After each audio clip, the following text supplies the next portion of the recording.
Merhaba arkadaşlar. Yine parka gidiyoruz. Abim de. Lan beni bekle.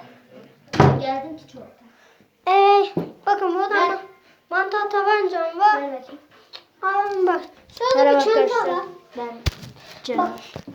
Hesabımın adı Celal Celal. Hesabımın adı Celal M2X. Bu arada unutmayın. Ben bunu YouTube'a yolluyorum ve izliyorsunuz. Şöyle bekleyin arkadaşlar.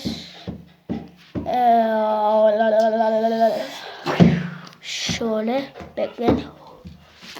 Evet, şimdi telefonu vuracağız. Çantaya vuracağız. Arkadaşlar o neydi lan?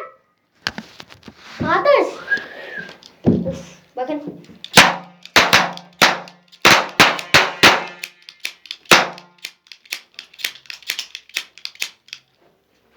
Bitti.